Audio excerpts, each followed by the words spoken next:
I think it's probably right to assume that Nathaniel Gow, Robert McIntosh, all the other Gows, they probably, the most able of them, were probably able to converse in both languages. I think they could sit in with a classical ensemble and play minuets and gavottes quite happily, but then if Gaelic dancing or Scottish country dancing started, they'd equally be able to sit and play tunes in an authentic manner, you know.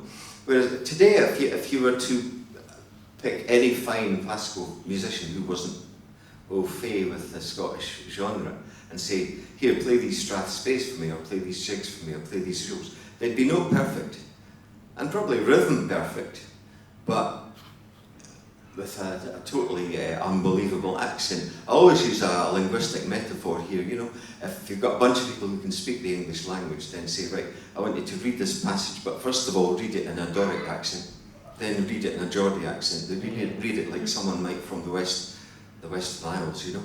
And Philippines very like that.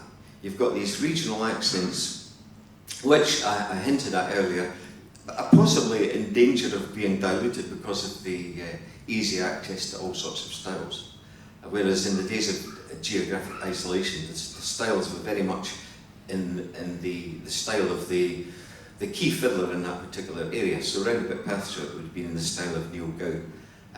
Up in Fochabers, people would be more inspired by William Marshall, and so on and so on. But yeah, I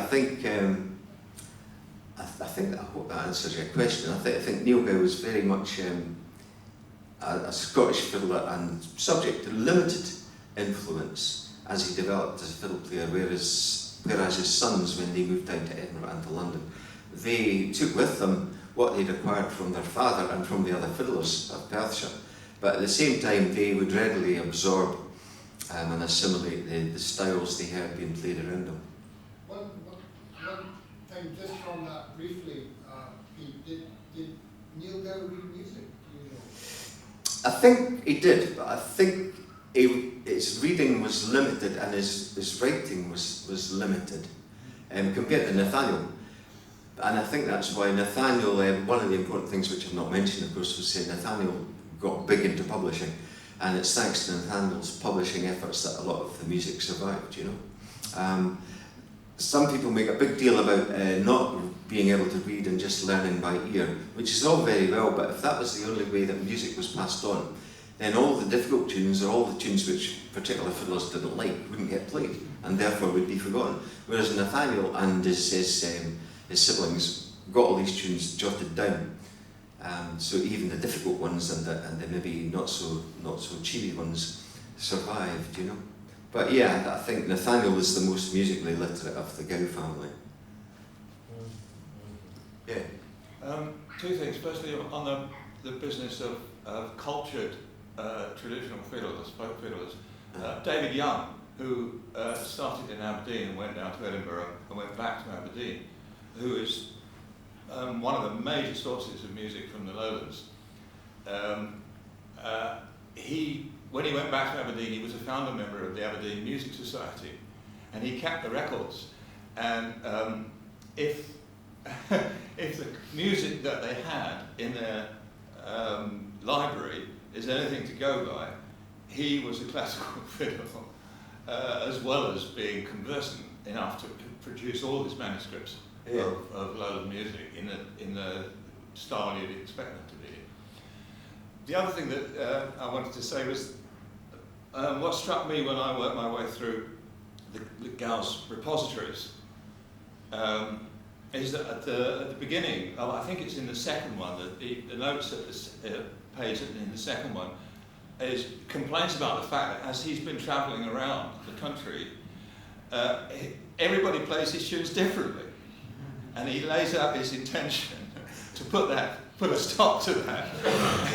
And by the last, I think it's either the third or fourth repository, he says he's achieved his objective. It's a funny thing that when I do a lot of teaching, and when I'm referring people to tunes in books, I'll say, look, whenever you're reading a tune in the book, that's just a guide. Don't regard it as a tablet of stone and that's the way the tune is. It's a guide, and a lot of the 18th and 19th century publications are full of errors because the guys who did the typesetting weren't necessarily musicians, so they're full of errors. And if you follow the printed note as gospel, then you end up transmitting errors and passing errors on. So it's important to regard the written music as a guide, and then, just like the passage of prose, then play it with your own accent. You know, you don't have to sound like any other fiddle player.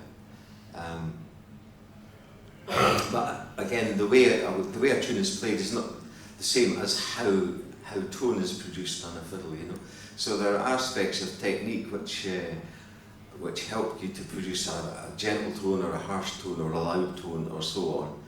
But then there are subtle nuances which come with the regional style, and they're not quite the same thing. Yeah. I think the other thing that David Young's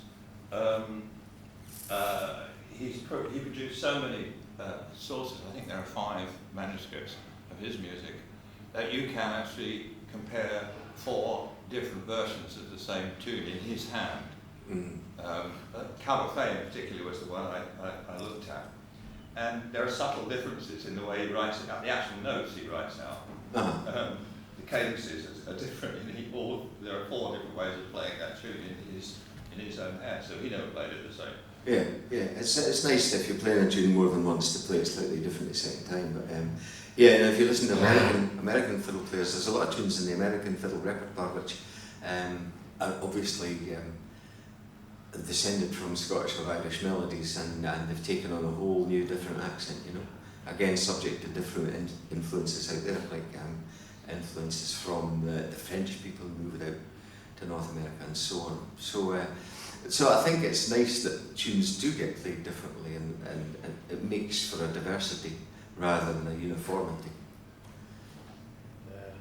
One more? Gus? Aye. I noticed a comment you made about Gordon's tunes. You said they fitted the fiddle, or words to that effect. Yeah. So, can you explain to this poor benighted piper here what it is that makes a pipe tune good for the fiddle or not good for the fiddle? Oh gosh. Oh, good question. Hellish question, Gus. Maybe if I play a bit and explain when I can figure out why they're good.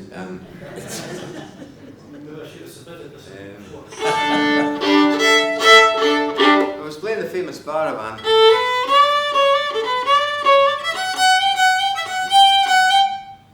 That bowing, you know, you've got, you run them together in one bow, which is a slur, you know, and that really makes a nice groove.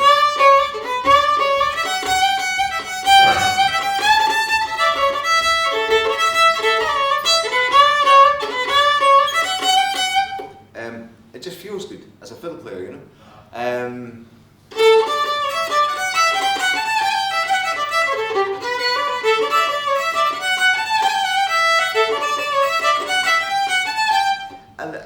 the stepwise progressions in that tune, Alex's haircut, again, it lends itself to jig bowing, because jig bowing, to bring out the accents in a jig, fiddle players use a long followed by 2 short bows. And that long bow isn't any longer time-wise than the short bows, but the bow is longer, so it's travelling faster, therefore it's producing more sound, so you get an accent on 1 and 4, 1, 2, 4, and you get that.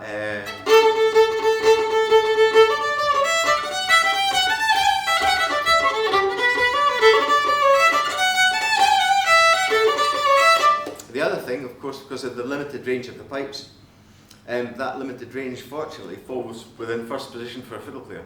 So they're not having to jump up here very much, you know.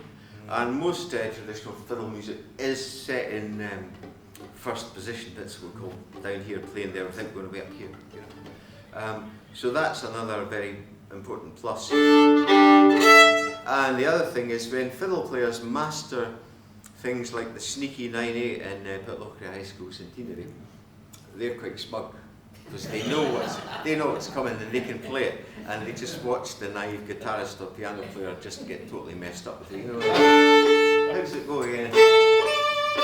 How's it go? Pitlochry High School? No, that's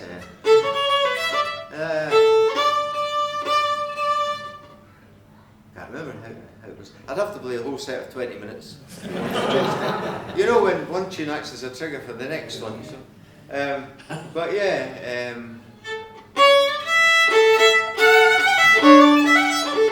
The other thing is reels. In jigs too, but in the reels, there are, like many pipe tunes, there are loads and loads of burls, which we can achieve in two ways. We can either do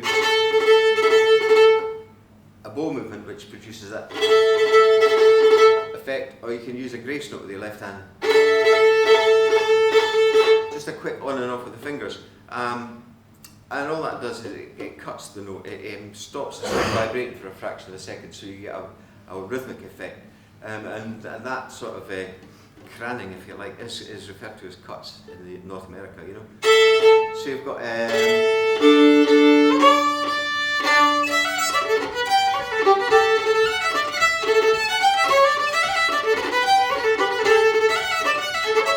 it's got a lot of that going on in his tunes, which again are great fun to do. So I think that kind of sums it up. The tunes are all within a nice range. They're all nice melodies, and they're quirky. There's lots of little things which make them slightly different from other pipe tunes. I think a really different one would be John Brown's 70th, which to me is rock and roll. Yeah. It's not Scots fiddling, it's Gordon, but it's got that rock sound. John Brown's 70th, yeah. We play that one in the pub, and we go through it 3 times, and we start off pianissimo and it ends up awfully loud, you know. We do the same thing in Jed. It sounds almost Arabian when you play it in the pub. And even Middle Eastern, the scales you use. Yeah. Especially the third part of that tune. Of John Brown's. Brown's. How does it start?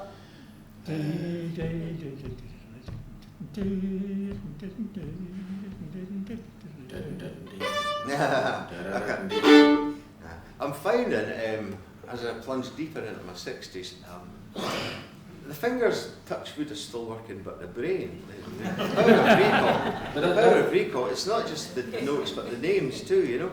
But a first couple of notes and I'm awake, you know. Yeah. There's the second and third part of that tune that gets me. It's very Middle Eastern. It's rock guitar playing on the bagpipe. Wonderful music. Has anybody got any more? We'll wrap up before we wrap up. Julian? I'm going back to the second collogue we had in Peebles. That was 1993, 1994, I think. Jeannie was probably there. I don't know whether Hamish was there. My brother gave a talk because he bought in the 1960s 2 albums, from family albums from, I think one of the family name was, one of the women's name was Amelia Stewart, and I think it was of Dunkeld, but these handwritten, and it had been passed through the several generations, I think, of writing down tunes. But they were playing the pianoforte, they were sort of blind people playing the piano. There were a couple of big rocks as well that had been written note for note. We have shown them to Roddy Cannon and things like that. But you were talking about geographic isolation. I think the period, I'm making this up, was about 1810 to about 1840. Yeah. Norwegian, Italian, the Croatian tunes there. It was absolute world music they were collecting. I've never got a recording of his talk. He never wrote out the note. I've got his notes for all the different tunes, but there was certainly no musical isolation in that family. They were getting stuff from all over Europe. So there's something in the water, really. I think something in the wallet. If you were travelling to and from Europe, you know, I thought they were just sitting in Dunkeld and it was. I never. Okay. Can I just ask the opposite question that was asked over here? Yeah. I wanted to ask. How much influence, how much music is there from the fiddle tradition to the piping tradition? Well, that's a good question. You've already partly answered how that worked technically. Yeah. But didn't you mention that, was it Darren Darrow or somebody else's music had been transliterated into? Yeah, I think I might be wrong in saying this, but I think there are more pipe tunes within the fiddle tune than vice versa. Right. But then there are some tunes which sit happily in both camps, you know. So there are a lot of pipe tunes in it. Yeah. I brought this other fiddle just because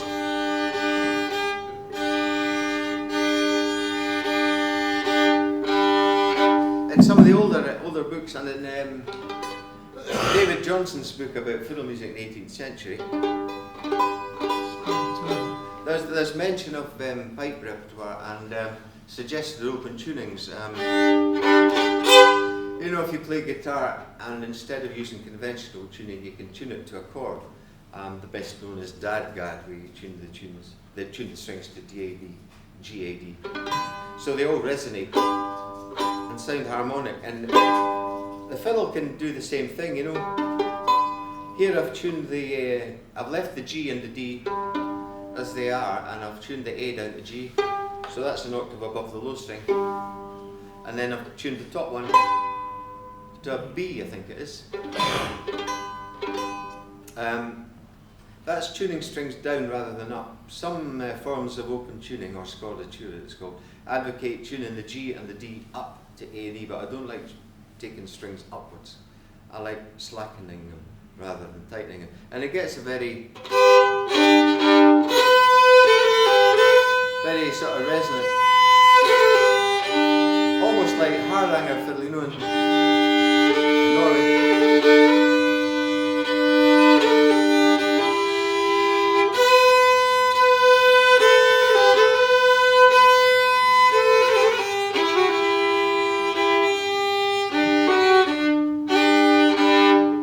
So you get that big ringing sound going on. And it's great if you practice in the toilet or somewhere like that, you know? Or in the hallway if you've got a stately home. But, you know, but an open tune fiddle in a big bright acoustic space is quite a phenomenal sound. Have you ever done the Collogue recording the School of Scottish Studies for the tuning for the pipes? No. They don't recall it more. No. He's In the open tuning. open tuning, but he's got an E drone. He's supposed to play again. It's a great He's sound. playing a E drone. Yeah. But with flattened thirds, Yeah. flattened sides, and very flat G's as well. So he's listening to pipers. Aye. I think just going back, I think the main restriction taking fiddle tunes to the pipes is the scale. Yeah. Yep. And fiddlers just go over however many octaves they want. But the one example we played earlier on Garfield is readily available on the pipes, apart from the one sticky note, which is the G sharp. Yeah, the You G. don't have. But the way around it is just to hold the A and go straight to the F, thus missing out the G, because a G natural in that tune sounds horrible. Yeah. And there are many others would fall into the same category that have a G, are asking for a G sharp, which we don't have unless you're playing Julius pipes. Yeah. Which The are book- sharp and seven. The book I was referring to was this one. That George Gregg, previous LBPS convener, he's got tunes in here by William Marshall, Daniel Dow, Alexander Walker, Peter Milne, James Scott Skinner, and he's put them all into the pipe. I've got that book, it's a good book. But I think, Pete, thanks very much. I think, has anybody got any more comments or questions, or shall we wrap up, Bridget? I think when we were talking about Clines Day, you mentioned asking people to talk about Mrs. Hamilton at Pitcairn. Oh no, I mentioned that, but I don't know if we got round to that, did we? Nathaniel Gow's original setting of Miss Hamilton of Caitland, I don't know if we got round to that. I didn't. We didn't really. No, we didn't really get round to that. We'll do that another time, I think. Is anybody else, or else we'll just wrap up there, and thanks Pete for coming along. I think that was fantastic.